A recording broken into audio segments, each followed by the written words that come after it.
Hello student. So this audio या video clip जैसे भी आप इसे यूज़ करना चाहते हो for boosting your preparations for NEET या फिर boards without wasting much time.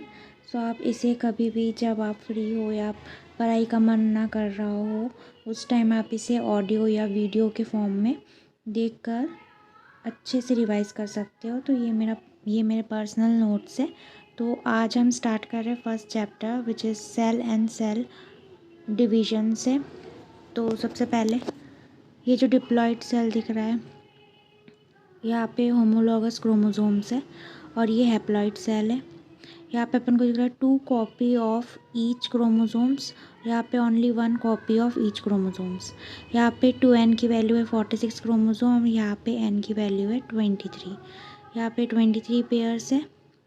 ये जो हैप्लॉइड सेल्स है ये सिर्फ अपन को एग्जांपल्स में लाइक स्पर्म्स या एग्स में देखने को मिलेंगे, जबकि जो अपना डिप्लॉइड सेल है इसमें chromosome of the same pairs यहाँ पे होमोलॉगस क्रोमोसोम्स होते हैं and the chromosomes form different pair are non homologous chromosomes. तो ये दोनों डिफरेंस हमको पता होना चाहिए। जो क्रोमोसोम जो कि सेम पेयर के होते हैं उसे होमोलॉगस क्रोमोसोम्स बोलते हैं और वो क्रोमोसोम्स जो कि डिफरेंट पेयर से आते हैं उसे नॉन होमोलॉगस क्रोमोसोम्स बोलते हैं। सबसे पहले अपन आ जाते हैं सेल साइकिल पे। तो सेल साइकिल बनता कैसे, इंटरफेस और एम फेस से। तो इंटरफेस सबसे ज़्यादा परसेंटेज में होता है, सबसे लॉन्ग होता है और मोर देन 95% होता है टोटल सेल साइकिल का। एम फेस जो होता है वो होता है अपना सिर्फ 5% होता है और ये शॉर्ट लिव्ड होता है। पर मेन जो डिवीज़न होता है वो एम फेस में ही होता है और इंटर फेस में सिर्फ प्रिपरेशन फेस अपन इसे बोल सकते हैं या फिर सिर्फ प्रिपरेटरी फेस होता है। जो प्रिपरेशन ज़रूरी होती है डिवीज़न के लिए एम फेस में, वही चीज़ें इंटरफेस में सेल प्रिपेयर करता है। लाइक डीएनए की रेप्लिकेशन हो गई या कुछ प्रोटीन्स हो गए जो कि एम फेस या डिवीज़न के दौरान ज़रूरी होते हैं, वो इंटरफेस में ये बनाती है या प्रिपरेशन करती है। So duration of the cell cycle vary from organism to organism और सेल टू सेल। तो जो ड्यूरेशन होती है वो सेल और ऑर्गेनिज्म के हिसाब से वेरी करता है, अलग अलग हो सकते हैं। तो ये अपन को याद रखना चाहिए कि ड्यूरेशन सेल साइकिल की अलग अलग ऑर्गेनिज्म की अलग अलग होती है। लाइक फॉर ह्यूमंस की बात करें तो ह्यूमंस के पास 24 आवर्स में ये सेल साइकिल कंप्लीट हो जाती है। 23 hours is for interphase and 1 hour is for M phase. Yeast की बात करो तो यीस्ट एक डिफरेंट ऑर्गेनिज्म है, उसके लिए 90 मिनट्स में वो अपना सेल साइकिल पूरा कंप्लीट कर देता है। उसके बाद अपन को एक बेसिक आइडिया होना चाहिए कि जो ये इंटरफेस है, इंटरफेस में कौन कौन से फेसेस होते हैं। तो इंटरफेस में के अंदर भी अपने 3 फेसेस होते हैं, जिसे अपन बोल सकते हैं G1 face, S phase and G2 face.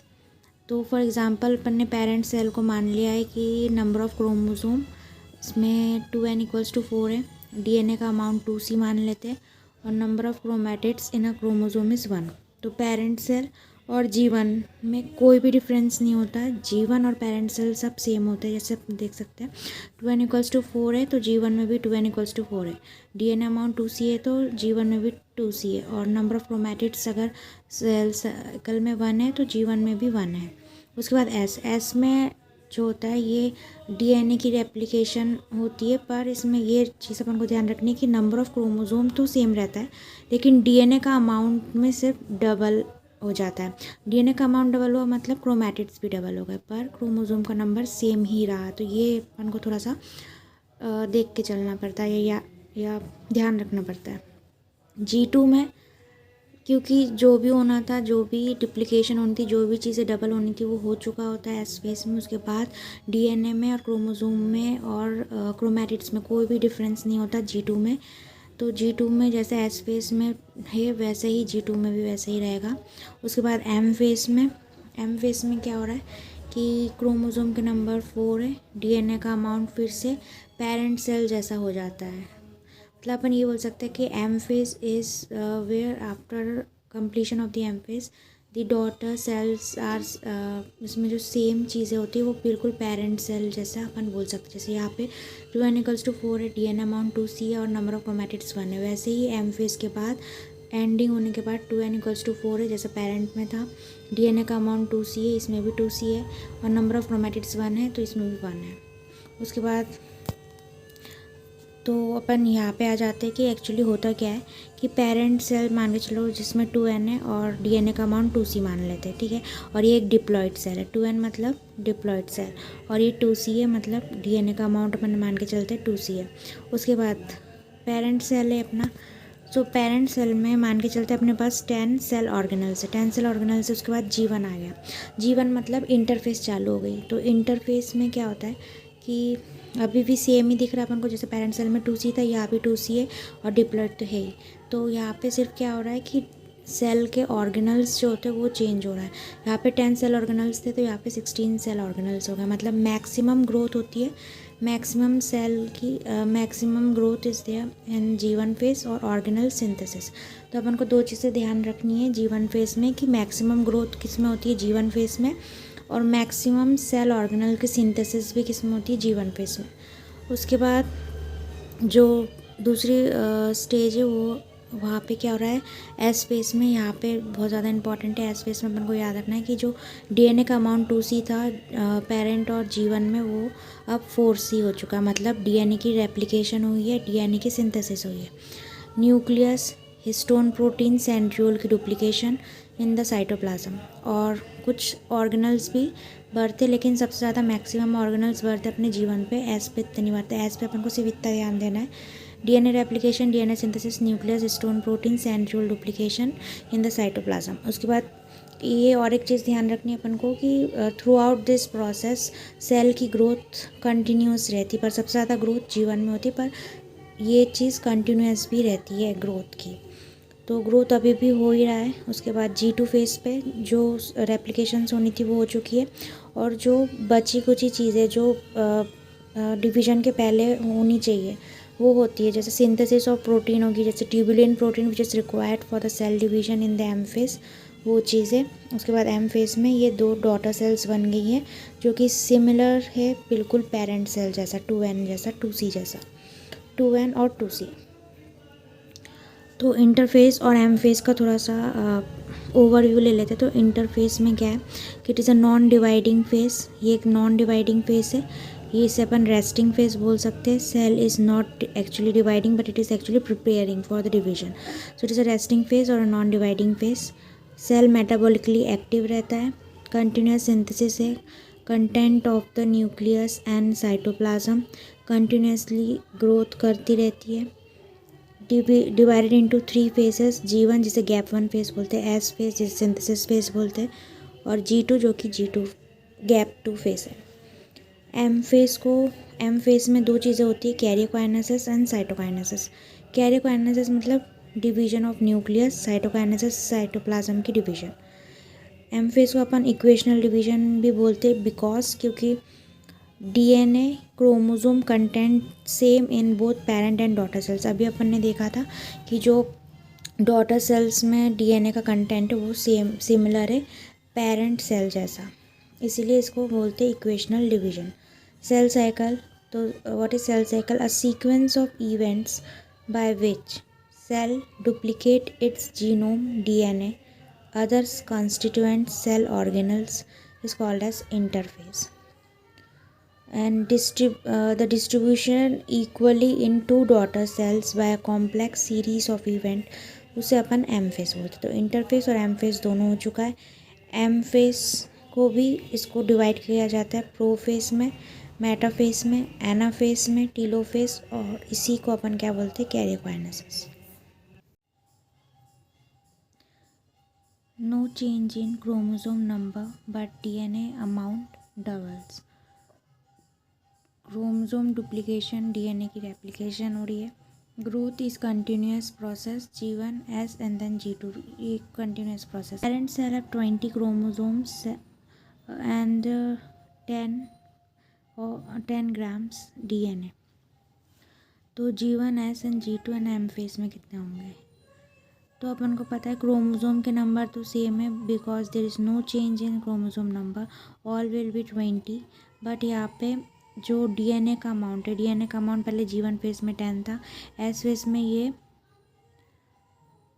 Double हुआ है, फिर G2 में एस फेस के जैसा ही है, और फिर एम फेस में इसकी क्वांटिटी कम हो गई। क्यों कम हो गई? बिकॉज ये पेरेंट सेल जैसा होना था इसको, जिसे अपन, क्योंकि एम फेस को अपन इक्वेशनल डिवीजन बोलते हैं, बिकॉज वो पेरेंट सेल जैसा हो जाता है, और क्योंकि वो इक्वली डिवाइड होकर 2 डॉटर सेल्स में जाता है, तो ये 10 हो गया। Second question, number of chromatid is 10 in G1, so number of chromosome in G1 is what? So 1 chromatid equals to 1 chromosome, एक क्रोमोजोम में एक क्रोमैटिड है, तो 10 क्रोमोजोम अगर है तो 10 क्रोमोजोम्स में 10 क्रोमैटिड्स होंगे।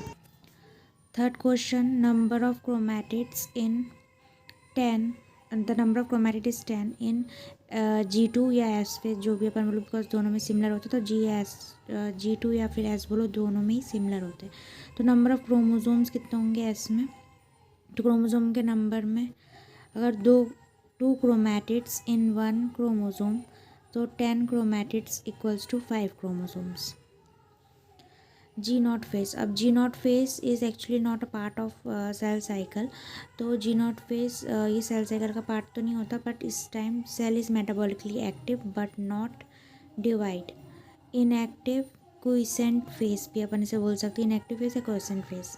तो G1S, G2 या एम फेस, इसके अलावा जो एक्स्ट्रा फेस रहता है जहाँ पे सेल जा सकता है, वो होता है जी नॉट फेस, जो कि G1 फेस के एम फेस के बाद या G1 फेस के पहले आता है। तो G naught phase is we can say exit करता है cell from a cell cycle. तो जी नॉट फेस परमानेंटली और टेम्परेरीली यहाँ पे रह सकते हैं। अगर परमानेंट रहे तो they do not divide, like heart cells हो गए, जो कि कार्डियक सेल्स हो गए हार्ट में। उसके बाद नर्व सेल्स हो गई, जो कि परमानेंटली जी नॉट में रहती है और फर्दर डिवाइड नहीं करती। टेम्प्रेरी अगर जी नॉट में है तो they can go back to G1 phase, और फिर से ये साइकिल फिर से G1S, G2 और फिर एम फेस में जा सकती है। तो cell do not proliferate divide unless they are called to do so, depend on requirements of the cell. G1 is an interval between the mitosis and the initiation of the DNA replication, तो उसे अपन G1 phase बोलते हैं। Interphase क्या है? A resting stage, a cell preparing for the division, all the events of the cell cycle is controlled by genes. तो parent cell है वो G1 में गया, फिर S में गया, फिर G2 में गया, फिर यहाँ पे एम फेज कंप्लीट हुआ, और फिर से इंटरफेस, फिर से ये जो 2 डॉटर सेल्स हैं, इन 2 डॉटर सेल्स की अलग से फिर से इंटरफेस चालू हुई, और फिर ये 4 डॉटर सेल्स बनी। तो अपन ये बोल सकते हैं कि इंटरफेस और एम इज़ 1 साइकिल, फिर से इंटरफेस और एम इज़ 1 साइकिल। तो ये बोल सकते हैं अपन between 2 M phases is an interphase, between 2 M phase is the interphase, या फिर between 2 interphase is an M phase. तो जैसे भी अपन बोलना चाहें तो ये सब अपन बोल सकते हैं। टाइम ड्यूरेशन की बात करो तो सबसे बड़ी होती है G1 फेस, फिर S phase and then G2 phase. उसके बाद माइटोसिस जो होता है, माइटोसिस जो होता है वो डिप्लॉइड में ऑकर होता है इन एनिमल्स, ठीक है। और एक्सेप्शन यहाँ पे अपन को याद रखना है कि some social insects like honey bees, male का जो ड्रोन होता है वो हैप्लॉइड होता है, वहाँ पे माइटोसिस अपन को देखने को मिलता है, जबकि इसके अलावा सारे एनिमल्स में डिप्लॉइड के स्टेज में अपने को माइटोसिस देखने को मिलता है। माइटोसिस प्लांट्स में कैसे होता है? प्लांट्स में it will happen in both haploid as well as diploid cells. यहाँ पे आ जाता है कि ये चीज़ें, उसको बोलने का तरीका कुछ अलग अलग होता है। जैसे G1 को अपन प्री सिंथेसिस फेज बोल सकते हैं, बिकॉज S को अपन सिंथेसिस बोलते हैं, सिंथेसिस फेज बोलते हैं। तो G2 को अपन पोस्ट सिंथेसिस बोल सकते हैं, बिकॉज ये S के बाद आता है और ये S के पहले, तो प्री। उसके बाद माइटोटिक के फॉर्म में अपन बोल सकते हैं कि ये पोस्ट माइटोटिक, माइटोसिस के बाद फिर से G1 जब चालू होता है तो उसे पोस्ट माइटोसिस बोल सकते हैं, S को कुछ नहीं बोलना है। G2 को अपन प्री माइटोटिक फेज बोल सकते हैं। Maximum growth metabolically active, G1 को अपन बोल सकते हैं जहाँ पे मैक्सिमम ग्रोथ होती है। S में भी ग्रोथ होता है और G2 में। Growth is a continuous process, ये याद रखना हमेशा। उसके बाद S फेस को, और S फेस में और क्या हो रहा है? DNA की रेप्लिकेशन, सेंट्रियोल की डुप्लीकेशन। यहाँ पे अपन बोल सकते हैं कि ऑर्गेनल की सिंथेसिस या ग्रोथ, मैक्सिमम ग्रोथ। और यहाँ पे G2 में protein for sale division. Chromosome के नंबर अपन को दिख रहा है सब में सेम है, पर डीएनए का कंटेंट कहाँ पे चेंज हो रहा है, सिर्फ एस फेस में। तो ये उसके बाद एम फेस। एम फेस को अपन क्या क्या बोलते हैं, equational division, dramatic face and progressive face. Karyokinesis जिसमें न्यूक्लियस की डिवीजन हो रही है, प्रोफेस, मेटाफेस, एनाफेस और टीलोफेस, ये चारों फेसेस इसमें कैरियोकाइनेसिस में होते हैं। और यहाँ पे इन फेसेस के बीच में कोई भी गैप नहीं होता, there is no gap between the two stages and it is continuous process. Inter तो जी टू फेस, ये सीधे अपने एम फेस के प्रो फेस, फर्स्ट फेस जो होती है प्रो फेस में हो जाता है। तो ये थोड़ा सा इसमें डिफ्रेंसिएशन अपन को थोड़ा सा पता नहीं चाहिए। जैसे इंटरवाइंड डीएनए इंटरफेस में ज़्यादा होती है, प्रो फेस में कम होती है। टैंगल्ड मतलब उलझा हुआ डीएनए जो होता है ये इंटरफेस में होता है, और सुलझा हुआ डीएनए मतलब untangled form of DNA is present in prophase. उसके बाद DNA is least condensed, indistinct, not clearly visible. Prophase में it is more condensed, distinct, which is clearly visible. यहाँ पे इंटरफेस में condensed form of chromosome which is chromatin is seen, और in prophase condensed form of chromosome is seen. Okay, तो first stage of karyokinesis, तो वो which is prophase. तो prophase में early profess और लेट प्रोफेस। उसके पहले थोड़ा सा अर्ली प्रोफेस देख लेते। तो यहाँ पे अपन को दिख रहा है there are centriole, two centrioles is there, nuclear membrane जो है वो स्टार्ट टू डिसअपियर, और chromatid thread like chromatids can be seen, और ये न्यूक्लियोलस। तो अर्ली प्रोफेस में दिख रहा है कि it begins to disappear. What begins to disappear, nuclear membrane begins to disappear. उसके बाद centriole start to move towards the opposite pole. अभी ये स्टार्ट हो रहा है, ये प्रोफेस के एंड में ये वाला जो सेंट्रियोल है ये अपोजिट पोल्स में पहुंच जाएंगे। लेट प्रोफेस में क्या हो रहा है कि nucleolus, nuclear membrane, ER, Golgi body ये पूरी तरीके से डिसअपियर हो जाते हैं। सेंट्रियोल जो सेंट्रोजोम है will be reach to the opposite poles. Late prophase centriole, इसमें से एस्टर रेस निकल रही है माइक्रोट्यूब्यूल की, जिसे अपन स्पिंडल फाइबर्स बोलते हैं, और इसी को अपन क्या बोलते हैं, दो एस्टर प्लस माइक्रोट्यूब्यूल्स जो स्पिंडल फाइबर्स हैं। दो एस्टर और स्पिंडल फाइबर्स को अपन क्या बोलते हैं, माइटोटिक अपैरेटस। उसके बाद प्रोफेस में एक्चुअली हो क्या रहा है, तो प्रोफेस में हो रहा है condensation of chromosomal material begins. Chromosomal material untangled मतलब सुलझा हुआ, जैसे अपन ने पढ़ा था कि इंटरफेस में ये उलझा हुआ था जबकि प्रोफेस में ये सुलझा हुआ है। Chromosome appear to consisting of two chromatids, दो क्रोमैटिड अपन को दिख रहे हैं क्रोमोसोम में। They are connected at the centromere, जो इन दोनों दो क्रोमोसोम को या क्रोमैटिड्स को बांधे रख रही है उसको अपन क्या बोल रहे हैं, बीच में सेंट्रोमियर। उसके बाद सेकेंड स्टेज आती है मेटाफेज की। मेटाफेज में जो क्रोमोसोम्स होती है शॉर्ट है और थिक होती है। तो यहाँ पे हो रहा है कंडेंसेशन ऑफ क्रोमोसोम, कंप्लीट हो चुका होता है ठीक है। और इंटरफेस में लेस कंडेंस्ड है प्रोफेस देन मेटाफेस। तो मेटाफेस में सबसे ज़्यादा कंडेंस्ड फॉर्म में क्रोमोसोम दिखता है, मतलब विजिबिलिटी सबसे ज़्यादा है then compare to the interphase and then prophase. Best phase to study size, number, morphology of the chromosome, because chromosomes कैसे होते हैं, शॉर्ट और thick. Chromosome move to the centre और द इक्वेटर, जो क्रोमोसोम से ये सारे सेंटर के इक्वेटर पे मूव करेंगे। ये मेटाफेसिक प्लेट बनाती है, बीच में स्पिंडल फाइबर से ये जुड़ते हैं। ये सेंट्रोमियर पे जो साइट होती है जिसे अपन बोलते हैं काइनेटोकोर। ये काइनेटोकोर क्या है, एक small disc like protein structure है which provide attachment site to the spindle fibre, जो कि माइक्रोट्यूब्यूल की बनी होती है। ये ऐसे, और यह इससे ये फिर अटैच होती है स्पिंडल फाइबर के लिए। ये अपने को सिस्टर क्रोमैटिड्स हो गए। तो एक यहाँ पे इक्वेटोरियल प्लेट बनता है जिसे अपन मेटाफेसिक प्लेट भी बोलते हैं, अलाइनमेंट ऑफ द क्रोमोसोम जहाँ पे हो रही है। तो क्रोमोसोम जो होती है ये मूव टू दी सेंटर या इक्वेटर, जिसे मेटाफेसिक प्लेट बना के। उसके बाद complete disintegration of nucleolus, nuclear membrane is the beginning of the second phase of the metaphase. तो मेटाफेज की बिगनिंग कब होती है, अपन कब बोल सकते हैं, जब प्रोफेस में ये सारा डिसइंटीग्रेशन हो जाता है, न्यूक्लियोलस, न्यूक्लियर मेम्ब्रेन सारे डिसअपियर हो जाते हैं, तो अपन बोल सकते हैं कि मेटाफेज की शुरुआत हो चुकी है। उसके बाद थर्ड फेज पे आते हैं which is anaphase. Anaphase is best phase to study the shape of the chromosome. यहाँ पे क्या हो रही है, स्प्लिटिंग ऑफ द सेंट्रोमियर या क्रोमोसोम। यहाँ पे chromatids move towards the opposite pole. Now this chromatids are called the daughter chromosomes. Chromosome and centromere number यहाँ पे डबल हो जाती है, वेरी इंपॉर्टेंट, इसको याद रखना है कि एनाफेज में, मेटाफेज के एनाफेज में क्रोमोसोम और सेंट्रोमियर के नंबर डबल हो जाते हैं। और जो सेंट्रोमियर होता है इसमें लीडिंग आर्म जो कि ट्रेलिंग बिहाइंड, मतलब यहाँ पे अपन को देख सकते हैं डायग्राम में कि जो सेंट्रोमियर के आर्म से दे आर ट्रेलिंग बिहाइंड, और ये इसको खींच के अपोजिट पोल्स में लेके जा रहा है डॉटर क्रोमोसोम्स को, और इनके नंबर डबल हो रहे हैं। किसके नंबर डबल हो रहे हैं, क्रोमोसोम और सेंट्रोमियर के नंबर डबल हो रहा है, बिकॉज ये सेंटर से इसको डिवाइड मतलब स्प्लिट करके ऊपर नीचे लेके जा रहा है। तो इनके जो नंबर से पहले जो एक कहला रहे थे पूरे सिंगल, अब ये दो कहलाएंगे, मतलब डबल हो गए इनके नंबर्स। उसके बाद last phase is a telophase. Telophase the final stage of karyokinesis, reverse of prophase अपन से बोल सकते हैं, मतलब प्रोफेज में जो हो रहा है इसमें इसी का उल्टा होगा। स्पिंडल फाइबर डिसअपियर हो जाएंगे क्योंकि इनका काम ख़त्म हो चुका है एनाफेज में।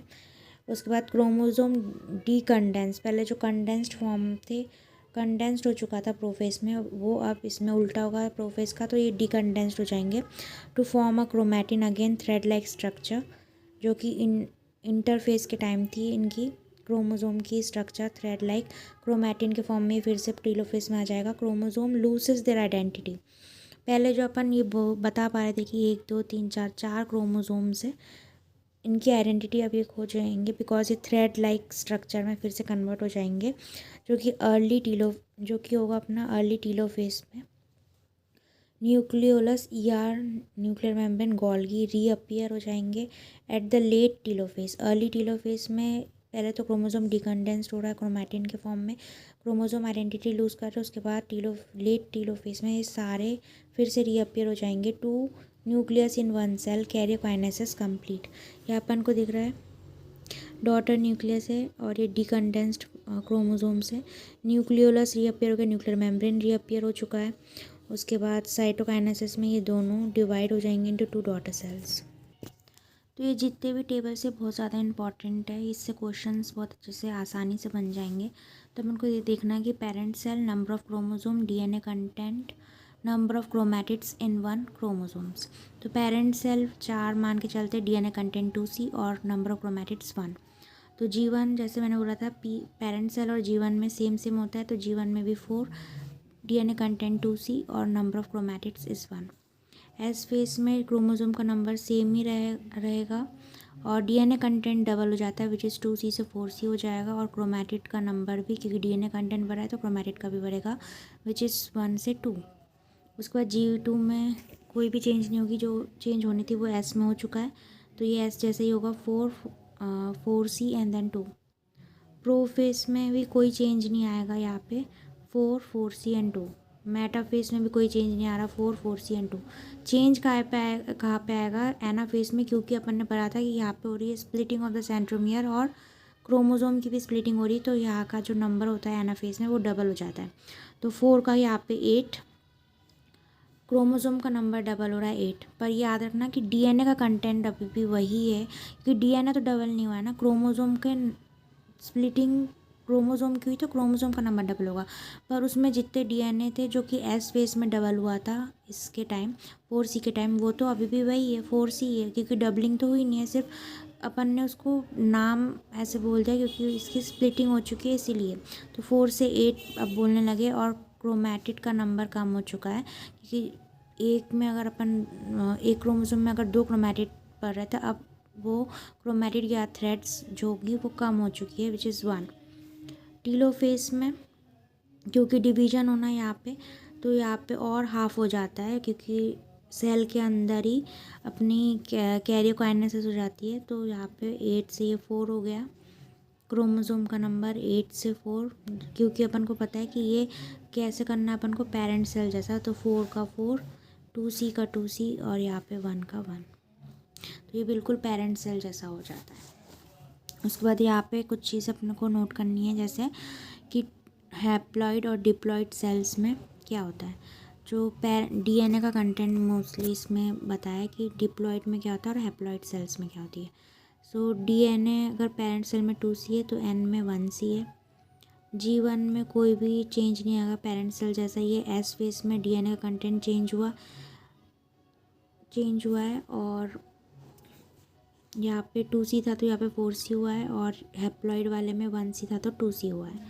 G2 में कोई चेंज नहीं आएगा, S फेस जैसा ही है 4C 2C, और M फेस में DNA में पेरेंट सेल जैसा 2C और ये 1C इन ईच सेल। उसके बाद अपन आते हैं साइटोकाइनेसिस। कैरियोकाइनेसिस हो गई है, अब आते हैं साइटोकाइनेसिस। कैरियोकाइनेसिस मतलब कि सेल के अंदर ही 2 न्यूक्लियस है, उसे अपन कैरियोकाइनेसिस बोल रहे हैं। अब साइटोकाइनेसिस में क्या होगा, माइटोसिस में साइटोकाइनेसिस कैसे होती है? तो karyokinesis is a duplication where the chromosome DNA is equally distributed in the 2 daughter cells, daughter nucleus. और cytokinesis is a distributed chromosome where the cell organelle in the 2 cell like mitochondria plastid equally distributed to the daughter cells. So animals में और plants में जो cytokinesis का जो step है वो different होता है। जैसे एनिमल्स में कैसा होता है, क्योंकि एनिमल्स में बाहर सेल मेम्ब्रेन होती है, जबकि प्लांट्स में सेल वॉल होता है। तो प्लांट्स का अलग होता है, एनिमल्स का अलग होता है। तो यहाँ पे सेल मेम्ब्रेन है, तो यहाँ पे टीलोफेस में यहाँ पे क्या होता है, कॉन्ट्रैक्शन होते हैं और यहाँ पे डीप फरो बन जाती है, जिसके कारण क्या होता है कि यहाँ पे कॉन्ट्रैक्टाइल रिंग बन गई माइक्रोफिलामेंट की, एक्टिन और मायोसिन की। तो बस अपन को ये याद रखना है कि एनिमल्स में क्या होता है, डिवीजन कहाँ से होती है, from periphery to the centre, मतलब बाहर से अंदर की तरफ, पेरिफेरी टू द सेंटर, और क्लीवेज फरो मेथड से होता है। इन प्लांट्स में क्योंकि सेल वॉल होती है बाहर की तरफ, तो यहाँ पे माइक्रोफिलामेंट होता है, इक्वेटर पे फ्रैगमोप्लास्ट बनती है।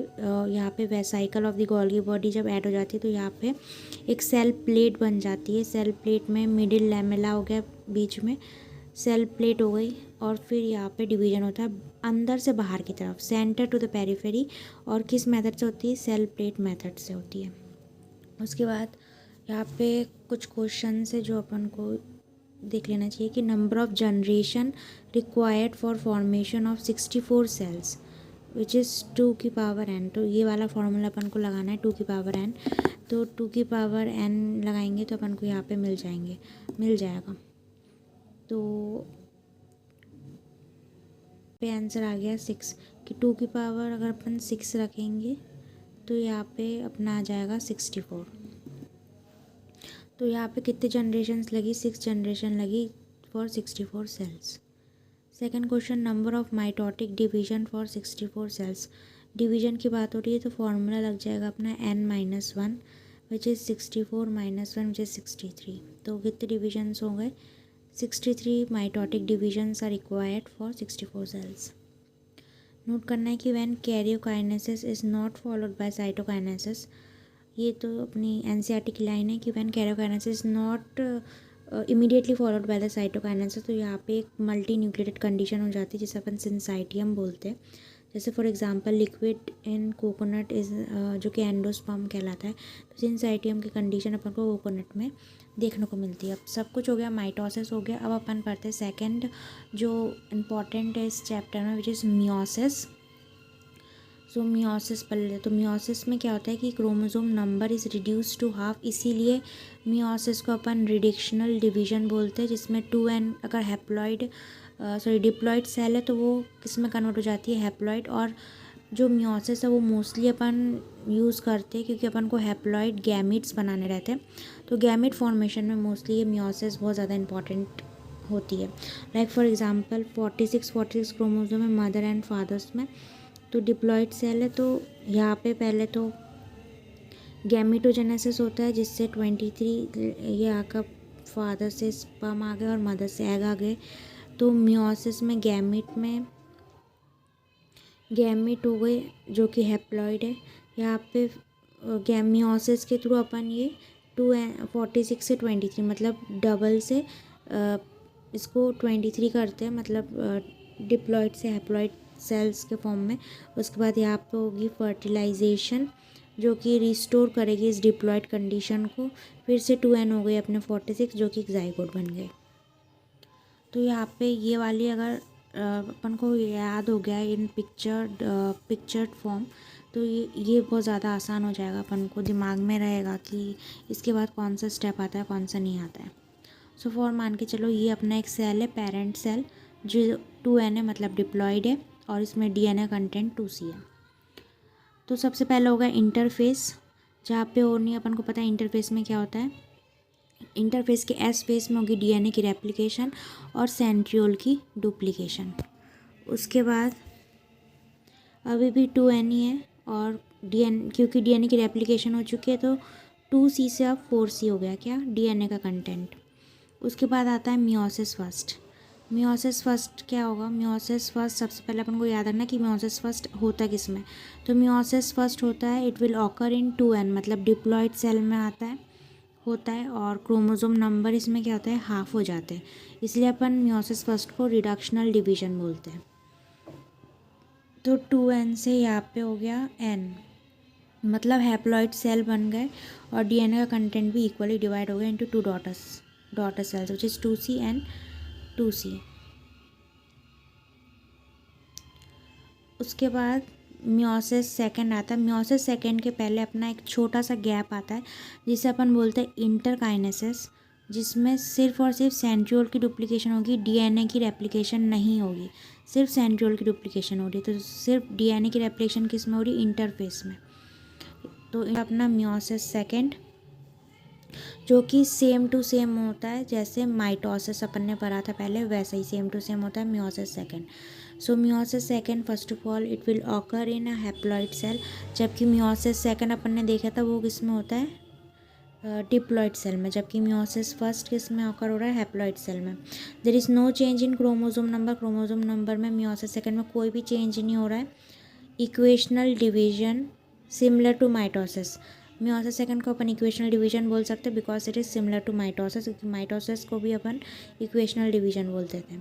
स्प्लिटिंग ऑफ द सेंट्रोमियर, यहाँ पे क्या होती है स्प्लिटिंग ऑफ द सेंट्रोमियर। तो यहाँ पे अपन को पता है कि मियोसिस सेकंड के बाद अपन को 4 हैप्लॉइड सेल डॉटर सेल्स मिल जाएंगी जो कि हैप्लॉइड है NN और 1C मतलब DNA कंटेंट 1 1C। तो ये कुछ क्वेश्चन है like parent cell is 40 chromosomes, G2 में 40, मियोसिस 1 और मियोसिस 2 में बताइए कितना है। तो मियोसिस 1 में ये हो जाएगा 20 और मियोसिस सेकंड में भी 20, क्योंकि एक क्रोमोसोम में 2 क्रोमैटिड्स होते हैं और एक क्रोमोसोम्स में एक ही क्रोमैटिड होता है। उसके बाद पेरेंट सेल अगर 40 DNA है तो G2 में कितना होगा 80 DNA, मियोसिस फर्स्ट में 40 और मियोसिस सेकंड में 20। पेरेंट सेल में अगर 2C DNA है तो G1 में 2C होगा या फिर इसे अपन 20 भी बोल सकते हैं। S में 4C होगा जिसे 40 भी बोल सकते हैं। G2 में 4C which is 40, meiosis second में 2C विच इज़ 20 और मियोसिस सेकंड में 1C विच इज़ 10। उसके बाद यहाँ पे मियोसिस सेकंड में अगर 100 क्रोमोसोम्स है तो इन ईच सेल तो G1 मियोसिस फर्स्ट और मियोसिस सेकंड में कितना होगा, तो G1 में अगर 20 है तो मियोसिस फर्स्ट में क्योंकि ये रिड्यूस हो जाता है नंबर ऑफ़ क्रोमोसोम्स तो ये 100 हो जाएगा और मियोसिस सेकंड में भी 100। तो मैं चाहती हूँ कि आप सब इन सारे क्वेश्चंस को करिए और वीडियो को पॉज करके करना खुद से, तो it will be very helpful. उसके बाद in which phase if the cell enter it has to divide, तो ऐसा कौन सा फेज जहाँ पे सेल अगर एंटर कर जाए तो उसे डिवाइड करना ही पड़ेगा, तो विच इज़ S फेज। उसके बाद सेल रिटर्न बैक नहीं कर सकता उसको, अगर S फेज में वो आ चुका है तो उसे डिवाइड करना ही पड़ेगा। अब आते हैं prophase first.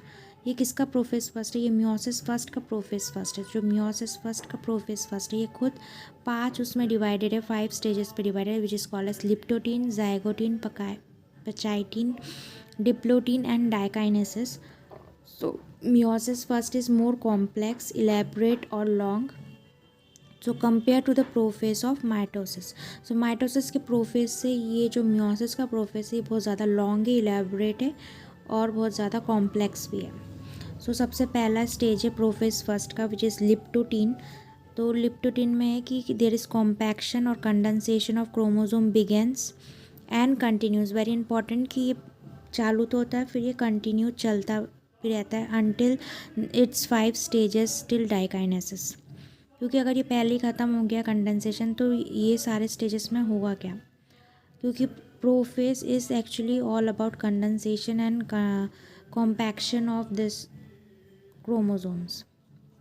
So liptotin is visible in the light microscope. यहाँ पे अपना ये पिक्चर है विच इज़ वेरी इंपॉर्टेंट. ये भी अपन को थोड़ा आइडिया देता है व्हाट इज़ एक्चुअली लिप्टोटिन इज़. उसके बाद अपना सेकंड स्टेज है विच इज़ जाइगोटिन. तो जाइगोटिन में क्या हो रहा है, पहले अपन इस स्ट्रक्चर को देख लेते हैं. तो यहाँ पे मैटरनल क्रोमोजोम और पैटर्नल क्रोमोजोम जो कि फादर एंड मदर साइड से आई है. सो मैटरनल क्रोमोजोम और पैटर्नल क्रोमोजोम जो होते हैं इसे अपन होमोलॉगस क्रोमोजोम्स बोल रहे हैं ऑफ द सेम पेयर. यहाँ पे इन दोनों के बीच में एक प्रोटीन स्ट्रक्चर फॉर्म होती है जिसे अपन बोलते हैं साइनेप्टिनमल कॉम्प्लेक्स, जो कि होल्ड करके रखते हैं इन दोनों क्रोमोजोम को एक साथ. क्यों इसे होल्ड करना, बिकॉज यहाँ पे हो रही है आगे जाके जो थर्ड स्टेज है वहाँ पे होनी है क्रॉसिंग ओवर, जहाँ पे recombination which is important for variations. So the pairing of the homologous chromosome जिसे अपन बोलते हैं synapsis, साइनेप्टिनमल complex is formed.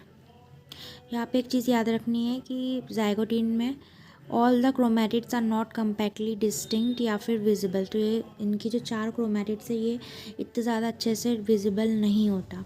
It is very very important. ये दोनों चीज़ें अपन को दिमाग में बहुत ज़्यादा क्लियर होनी चाहिए कि एक पेयर में अगर 2 क्रोमोजोम है उसे अपन क्या बोलते हैं, इक्वल्स टू 1 बाइवेलेंट. और एक पेयर में अगर 4 क्रोमैटिड है उसे अपन बोलते हैं 1 टेट्राड. उसके बाद थर्ड स्टेज है जिसे अपन बोलते हैं पर्चाइटिन या जो भी आप इसे प्रोनाउंस करते हैं. तो all the 4 chromatids are clearly visible distinct जिसे अपन 1 टेट्राड बोल रहे हैं. Exchanging of the DNA of the non sister chromatids between the homologous chromosome. ये स्टेटमेंट बहुत ज़्यादा इंपॉर्टेंट है कि जो क्रॉसिंग ओवर या रिकॉम्बिनेशन होनी है जिससे अपना वेरिएशन होगा वो एक्चुअली होता किसके बीच में. The exchanging of the DNA of the non sister between the non sister chromatids of the homologous chromosomes. और ये होती है at the end of this stage with the help of what, with the help of recombinase enzyme. So liptotin zygotin short lived stages होती है compared to this third stage. तो यहाँ अपन को दिख रहा है ये दोनों जो अपन डार्कली कलर्ड है ये दिस आर सिस्टर क्रोमैटिड्स, जबकि लाइटली वाले को भी सिस्टर क्रोमैटिड अपन बोल सकते हैं सेम क्रोमोसोम के. पर अगर एक डार्क और एक सिंपल वाला लिया तो इसको अपन बोलेंगे नॉन सिस्टर क्रोमैटिड जो कि डिफरेंट क्रोमोसोम्स है. इन दोनों के बीच में यहाँ पे ये प्रोटीन स्ट्रक्चर अपन ने पहले पढ़ लिया है. उसके बाद यहाँ पे अपन को दिख रहा है ये जो स्ट्रक्चर है ये साइट है where the crossing over will occur. A structure is formed where the enzymes is also involved जिसे अपन बोलते हैं रिकॉम्बिनेशन नॉड्यूल. तो यहाँ पे अपन को दिख रहा है यहाँ पे क्रॉसिंग ओवर हो चुकी है homologous chromosomes of the non sister chromatids के बीच में. उसके बाद जो फोर्थ स्टेज है वो स्टेज है जिसे हम बोलते हैं डिप्लोटिन. सो डिप्लोटिन में क्या हो रहा है कि जो साइनेप्टिनमल कॉम्प्लेक्स जिसका काम अभी हो चुका है वो डिज़ोल्व होना स्टार्ट हो जाती है. So homologous chromosome will begin to separate except at the site where the crossing over is occurred. This side is where the cross like structure is form called as chiasmata. तो यहाँ पे एक structure बन जाती है except the site of crossing over. सारा चीज़ एक दूसरे के अलग अलग हो जाती है जबकि ये वाली साइट एक दूसरे से चिपकी रहती है. उसके बाद अपन आते हैं यहाँ पे कि यहाँ पे कुछ नोट्स है जैसे in which phase the cell decides whether it has to divide और नॉट. तो G1 फेज में सेल पहले डिसाइड कर लेती है कि उसको डिवाइड करना है कि नहीं. In oocyte cells of the vertebrate diplotene जो अपन ने अभी पढ़ा वो वाली stage will occur for months या ईयर. उसके बाद जो लास्ट स्टेज है प्रोफेज की वो चीज़ डाइकाइनेसिस जहाँ पे न्यूक्लियर मेम्ब्रेन न्यूक्लियोलस डिसअपियर हो जाती है. Centriole reached at the opposite poles transition to the metaphase first. Spindle fibre is formed. उसके बाद terminalization of chiasmata is disappeared. चियास्माटा भी डिसअपियर हो जाता है. उसके बाद कंडेंसेशन ऑफ क्रोमोसोम कंप्लीट. तो ये कुछ ऐसा दिखता है अपना डाइकाइनेसिस में. उसके बाद आता है मेटाफेज फर्स्ट. तो मेटाफेज फर्स्ट में क्या दिख रहा है अपन को कि bivalent on the equatorial plate. तो यहाँ पे अपन को याद रखना है कि देर आर 2 इक्वेटोरियल प्लेट्स। यहाँ पे 2 इक्वेटोरियल प्लेट बन रहा है और यहाँ पे अपन देख सकते हैं कि ये दो जो है इस साइड से मैंने इसको मार्क किया है, तो ये दो को अपन क्या बोल रहे हैं, वन बाइवेलेंट, मतलब 2 क्रोमोसोम इक्वल्स टू 1 बाइवेलेंट। वहाँ से यहाँ से मैंने नोट किया it is 2 chromosome equals to 1 bivalent. तो ये अपन को दिमाग में रखना है कि bivalent on the equatorial plates, और वो बाइवेलेंट कितने बन रहे हैं, 2 बाइवेलेंट बन रहे हैं, 1 and 2, द 2 बाइवेलेंट्स आर फॉर्म्ड। तो यहाँ पे इसी के फॉर्म में क्वेश्चन आ गया कि 40 क्रोमोसोम्स अगर जीवन में, तो मेटाफेसिक प्लेट 1 में कितने होंगे। तो मेटाफेसिक प्लेट 1 में अगर 20 है तो सेकंड प्लेट में 40 है। तो number of chromatids in the first plate is 20 × 2, क्योंकि 1 chromosome equals to 2 chromatids. So 20 chromosome के लिए 20 × 2 इज़ 40। उसके बाद थर्ड स्टेप आ गया अपना एनाफेज फर्स्ट। तो एनाफेज फर्स्ट में सेपरेशन एंड सेग्रीगेशन हो रहा है होमोलॉगस क्रोमोसोम का, मतलब क्रोमोसोम्स पूरे इकट्ठे एक दूसरे से दूर हो रहे हैं। यहाँ पे कोई भी स्प्लिटिंग नहीं हुई, there is no splitting of the centromere, chromosome only move to the opposite pole, simple. उसके बाद यहाँ पे क्वेश्चन आ गया कि जीवन में अगर 40 क्रोमोसोम्स है तो एनाफेज फर्स्ट में एक पोल में अगर 20 है तो बोथ पोल्स में कितने होंगे। तो एनाफेज फर्स्ट के बोथ पोल्स में 40 होंगे। उसके बाद last stage is telophase first, जिसमें न्यूक्लियोलस, न्यूक्लियर मेम्ब्रेन रीअपियर हो जाता है, karyokinesis, cytokinesis is done and 2 cell dyads are formed. 2 cells और डायट्स आर फॉर्म, मतलब 2 सेल्स डायट्स फॉर्म बिल्कुल ऐसा दिखेगा, 2 सेल्स और डायट्स आर बिन फॉर्म्ड, जो कि रिकॉम्बिनेंट वाले हैं। तो यहाँ पे अपने डायट्स बन गए 2। Chromosome undergoes some dispersion but do not reach the extended state of interphasic nucleus। ये वाला सबसे ज़्यादा इम्पॉर्टेंट टेबल है फॉर मियोसिस।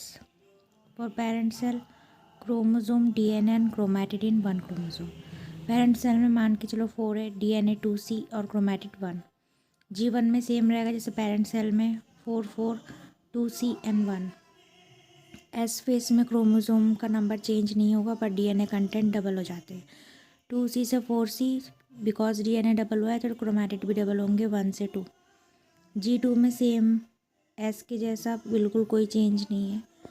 उसके बाद प्रोफेज फर्स्ट में कोई भी चेंज नहीं है, जैसा G2 में और एस में था वैसे ही G1 में भी वैसे ही है। मेटाफेज फर्स्ट में भी कोई चेंज नहीं है, चेंज होगा टीलोफेज में, और एनाफेज 1 में भी अभी तक कोई चेंज नहीं। एनाफेज मेटाफेज का एनाफेज में चेंज हो रहा था क्योंकि उसमें डीएनए का क्रोमोसोम का कंटेंट डबल हो रहा था जबकि डीएनए सेम था। पर एनाफेज फर्स्ट में कोई भी चेंज नहीं हुई बिकॉज यहाँ पे स्प्लिटिंग तो हुई है, लेकिन पूरा एक एक क्रोमोसोम अकेला नहीं गया है, पूरा होल एक साथ गया है पूरे पोल्स पे ईदर साइड। यहाँ पे स्प्लिटिंग नहीं हुई है सेंट्रोमियर के बीच में, इसीलिए यहाँ पे क्रोमोसोम के नंबर में कोई डिफरेंस नहीं आ रहा है या डीएनए में भी कोई डिफरेंस नहीं आ रहा है। उसके बाद telophase first of meiosis first, यहाँ पे मियोसिस फर्स्ट कंप्लीट हो जाता है टीलोफेज में। टीलोफेज में अपन को दिख रहा है कि यहाँ पे क्योंकि अपन मियोसिस फर्स्ट को क्या बोलते थे, रिडक्शनल डिवीजन, बिकॉज क्रोमोसोम का नंबर हो जाता है हाफ। तो क्रोमोसोम 4 से हो गया 2, डीएनए भी हाफ हो गया है विच इज़ 2C, और यहाँ पे क्रोमैटिड का नंबर सेम है 2। डीएनए 2C हो गया है पर क्रोमैटिड अभी भी वही है विच इज़ 2। उसके बाद आता है मियोसिस सेकेंड का प्रोफेज सेकेंड, तो वो वैसा ही है जैसा टीलोफेज में था, यहाँ पे कोई भी चेंज नहीं है। मेटाफेज सेकंड में भी कोई चेंज नहीं दिख रहा है। एनाफेज सेकंड में चेंजेस होंगी, किस में चेंजेस होता है, डीएनए के कंटेंट में चेंज हो रहा है, वेरी इंपॉर्टेंट। तो ये चीज़ अपन को दिमाग में रखना है कि क्रोमोसोम में चेंज हो रहा है एनाफेज में, बिकॉज यहाँ पे होती है स्प्लिटिंग, तो क्रोमोसोम का नंबर 2 से यहाँ पे डबल हो गया है 4, और डीएनए कंटेंट यहाँ पे सेम है।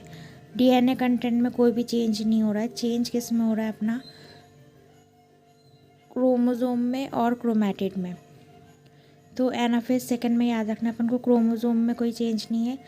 डीएनए का नंबर क्रोमोसोम में चेंज है विच इज़ डबल हो रही है ये, और डीएनए के में कोई चेंज नहीं है, 2C का 2C है, और क्रोमैटिड्स 2 से 1 हो गई, मतलब हाफ हो गई है। तो ये चीज़ें हैं जो अपन को या तो अपन इसको रट ले या फिर समझ ले, जैसे भी आपको होगा तभी अपने से ये क्वेश्चंस बन पाएंगे। टीलोफेज सेकेंड जो कि मियोसिस सेकेंड यहाँ पे कंप्लीट हो जाता है, और मियोसिस सेकेंड तक यहाँ पे क्या हो रहा है कि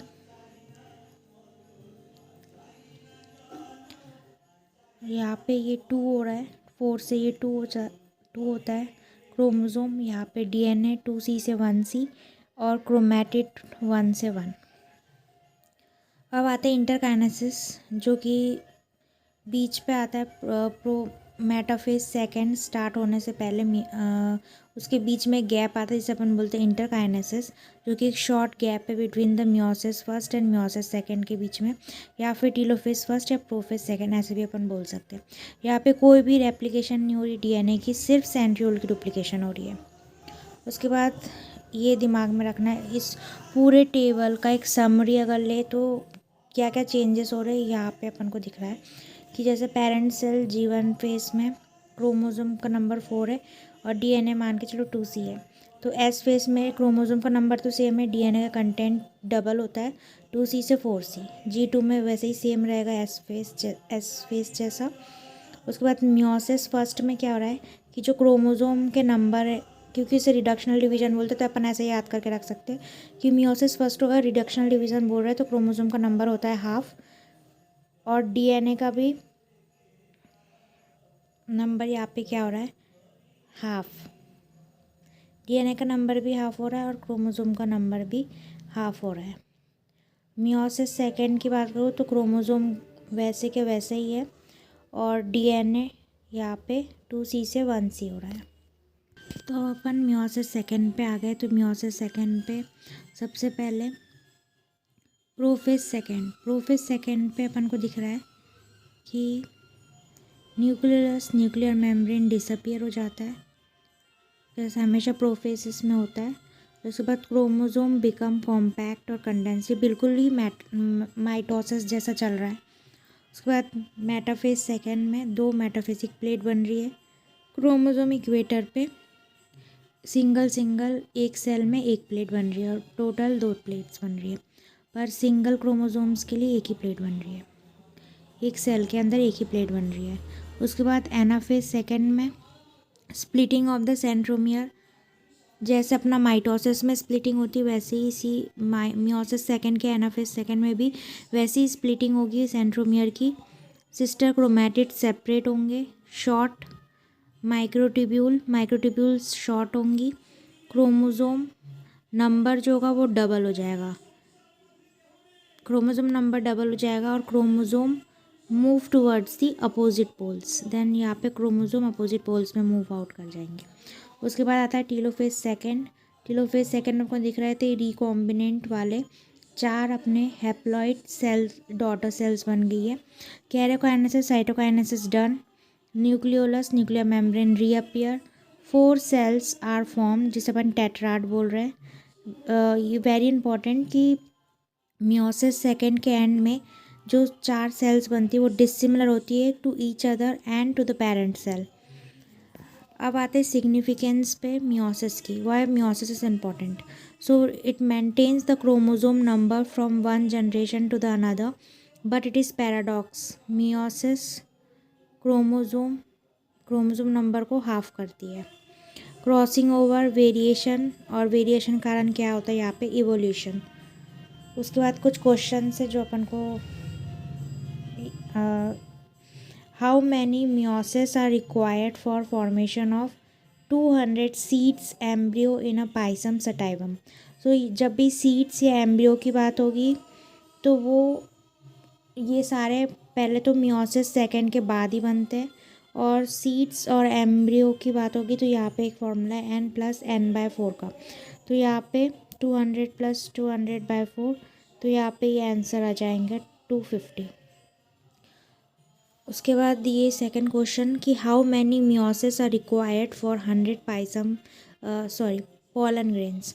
तो अगर एक megaspore mother cell 4 pollen grains बनाती है तो 100 पोलन ग्रेन्स कैसे बनेंगे। तो 1/4 × 100 जिस 25 मियोसिस। उसके बाद लास्टली अपन को ये पता नहीं चाहिए कि parent cell 4 DNA2C G1 S face और G2 फेस में सिर्फ यहाँ पे DNA का कंटेंट में चेंज हुआ, क्रोमोसोम के नंबर में कोई चेंज नहीं हुआ टिल G2 तक सिर्फ DNA के नंबर डबल हुए, बाकी सारा सेम है। उसके बाद मियोसिस फर्स्ट में जो क्रोमोसोम है उसके नंबर हाफ हो गए, क्योंकि क्रोमोसोम के नंबर हाफ हुए तो DNA के नंबर भी हाफ होंगे। और मियोसिस सेकेंड में क्रोमोसोम का नंबर जो मियोसिस सेकेंड का है वो सिमिलर होगा to meiosis first which is 2, तो 2 ही है। और DNA कंटेंट जो होगा मियोसिस सेकेंड का वो बस इसमें कम हो जाएगा। तो ये कुछ चीज़ें जो अपने को दिमाग में रखनी है। और ये क्वेश्चन से जो मैं चाहती हूँ कि आप इसको स्क्रीन को पॉज करो और फिर इसको अटेंड करो 6 क्वेश्चंस। तो ऐसे हमारा ये चैप्टर पूरा कंप्लीट हो जाता है सेल एंड सेल साइकिल। अगर आपको ऐसी और वीडियोस चाहिए रिवीजन के लिए तो प्लीज़ कमेंट डाउन कि आपको और क्या क्वेरी है और क्या क्या मटेरियल आपको चाहिए, so I can make videos on that. So till then, please like and subscribe.